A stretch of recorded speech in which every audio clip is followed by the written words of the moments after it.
12 के विश्लेषण में बात करेंगे तीन बड़ी अहम खबरों की, जहां पहले बात कर लेते हैं रायपुर से, जहां बीजेपी की एक और लिस्ट जारी हो गई है जिसमें भावना बोहरा को पंडरिया से टिकट दिया गया है। आपको बताते चले बीजेपी की तीसरी लिस्ट ये जारी हुई है, जिसमें बीजेपी की एक ही नाम की ये लिस्ट जारी हुई है, जिसमें भावना बोहरा को पंडरिया से उम्मीदवार बनाया गया है, उन्हें टिकट दिया गया है। आपको बताते चले बीजेपी की ये तीसरी लिस्ट है। इससे पहले बीजेपी अपनी 2 लिस्ट जारी कर चुकी है, जहां बीजेपी ने तीसरी लिस्ट में एक ही नाम को शामिल किया है। अब बाकी को बता दें कि बीजेपी ने तीसरी लिस्ट जारी कर दी है और इसी पर ज्यादा चर्चा के लिए रायपुर से सहयोगी शिखर हमारे साथ जुड़ गए। शिखर, क्या कुछ जानकारी? बीजेपी ने अपनी तीसरी लिस्ट जारी कर दी है, भावना बोहरा को उम्मीदवार बनाया है।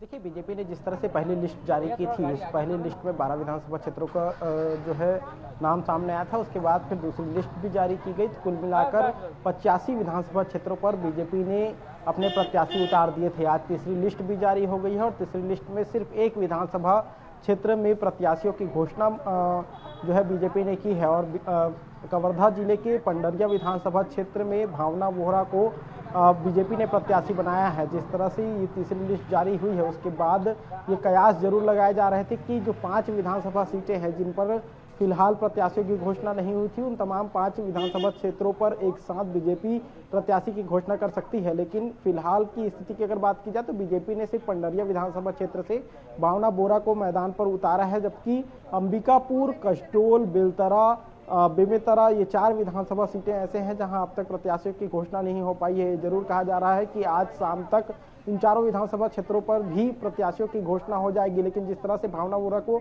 मैदान पर उतारा है, साफ तौर पे कहा जा सकता है कि महिला होने के नाते जो है बीजेपी की महिला प्रकोष्ठ से लगातार जुड़ी हुई है भावना बोहरा और क्षेत्र में एक अच्छी पकड़ मानी जाती है। यही वजह है कि भावना बोहरा को इस बार जो है पंडरिया विधानसभा क्षेत्र से बीजेपी ने मैदान पर उतारा है। और जिस तरह से पंडरिया विधानसभा क्षेत्र की बात की जाए तो पिछले बार कांग्रेस से ममता चंद्राकर पंडरिया विधानसभा क्षेत्र से जीतकर आई थी।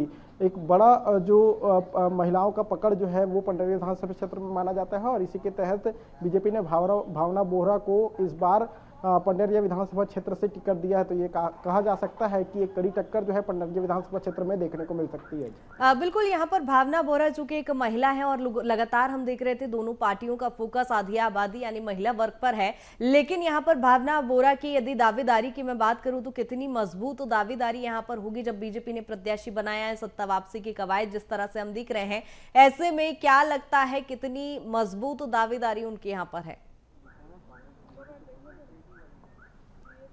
देखिए, पंडरिया विधानसभा क्षेत्र की अगर बात की जाए तो पंडरिया विधानसभा क्षेत्र में भावना बोहरा लंबे समय से सक्रिय रही हैं। बीजेपी की महिला मोर्चा में भी वो लगातार सक्रिय रही हैं और जिस तरह से क्षेत्र को लेकर वो लगातार जनसंपर्क करती हुई नजर आई, जनता के बीच पहुंचने की कोशिश की गई, जमीनी स्तर को मजबूत करने की कोशिश भावना बोहरा लगातार करती हुई नजर आई हैं और उसी पर भरोसा बीजेपी ने जताया। हर भावना बोहरा को पंडरिया विधानसभा क्षेत्र से बीजेपी ने अधिकृत प्रत्याशी घोषित कर दिया है। तो साफ तौर पर इस बार कहा जा सकता है कि पंडरिया विधानसभा क्षेत्र में कांटे की टक्कर देखने को मिल सकती है, क्योंकि इससे पहले ममता चंद्राकर जो पंडरिया विधानसभा क्षेत्र से कांग्रेस की विधायक रही हैं, उनका टिकट काटकर जो है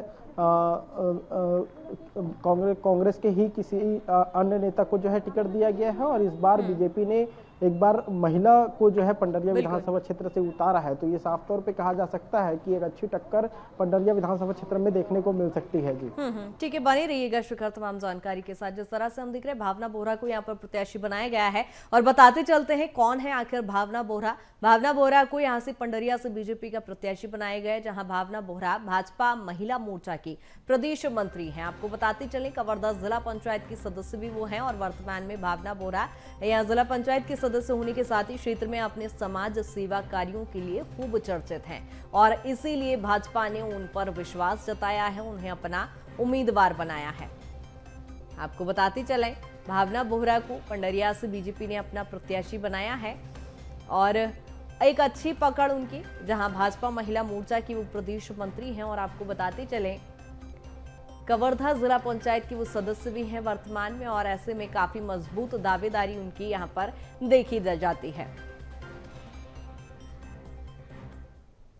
और वहीं आपको बताते चलें, कांग्रेस भी आज अपनी प्रत्याशियों की दूसरी लिस्ट जारी कर सकती है। दूसरी लिस्ट में अभी कई सिटिंग एमएलए की टिकट कटने की संभावना जताई जा रही है। पहली सूची में 30 उम्मीदवारों के नामों की घोषणा कांग्रेस कर चुकी है और ऐसे में अब माना जा रहा है 35 से 40 उम्मीदवारों की सूची जारी हो सकती है। आपको बता दें कि जहां बीजेपी में मंथन का दौर जारी था, वहीं कांग्रेस भी लगातार मंथन कर रही थी, बैठकों का दौर जारी था, जिसके बाद अब माना जा रहा है कि 35 से 40 उम्मीदवारों की सूची आज कांग्रेस जारी कर सकती है। पहली सूची में 30 प्रत्याशी मैदान में उतार चुकी है कांग्रेस और अब जल्द ही 35 से 40 उम्मीदवार घोषित हो सकते हैं। वहीं आपको बताते चलें, दिल्ली में मंगलवार को कांग्रेस सीईसी की उप समिति की बैठक हुई, जहां बैठक में छत्तीसगढ़ की बाकी बची हुई 60 सीटों में नामों पर अंतिम मोहर लग गई है और संभावना जताई जा रही है कि आज अपनी दूसरी सूची कांग्रेस जारी कर सकती है। दूसरी सूची में कांग्रेस 35 से 40 प्रत्याशियों के नामों का ऐलान कर सकती है और इसमें कई बड़े बदलाव भी दिखाई दे सकते हैं। कई सीट पर नए नाम सामने आ रहे हैं तो कई सीटों पर कांग्रेस पुराने चेहरों पर ही दांव खेलने की तैयारी में है। कांग्रेस पार्टी इस बार कोई रिस्क लेने के मूड में नजर नहीं आ रही है, इसीलिए जिन विधायकों की रिपोर्ट खराब है उनकी टिकट काटे जाएंगे। फिलहाल सिफारिश को कम और नेताओं की जमीनी हकीकत को ज्यादा अहमियत यहां पर दी जा रही है। शिखर लगातार हमारे साथ बने हुए। शिखर, जिस तरह से हम देख रहे हैं, मध्य प्रदेश कांग्रेस की यदि बात करूं तो यहां पर परंपरागत सीटों पर ही उम्मीदवार उतारे गए हैं। छत्तीसगढ़ की यदि दूसरी सूची कांग्रेस की जारी होती है तो कौन से वो नाम होंगे जिन पर इस समय खतरे की तलवार लटकती दिखाई दे रही है, या फिर परंपरागत सीटों पर ही उम्मीदवार दिखाई देंगे? देखिए, कांग्रेस की सीईसी की उप समिति की बैठक कल आयोजित हुई है और इस उप समिति की बैठक में सभी 8 जो बचे हुए 60 विधानसभा क्षेत्र हैं, उस विधानसभा क्षेत्रों को लेकर चर्चाएं हुई हैं, प्रत्याशियों को लेकर चर्चा की गई है। उम्मीद की जा रही है कि आज शाम तक कांग्रेस की दूसरी सूची आ सकती है। जिस तरह से पहली सूची जारी हुई थी, उस पहली सूची में सभी 13 मंत्रियों को टिकट दिया गया। इसके साथ ही अगर बात की जाए तो जो 8 सिटिंग एमएलए हैं उनकी टिकट काटी गई, उनके जगह पे नए चेहरों को मौका दिया गया। इसके साथ ही कुछ जगहों पे जो सीटें हैं वो बदली गई हैं।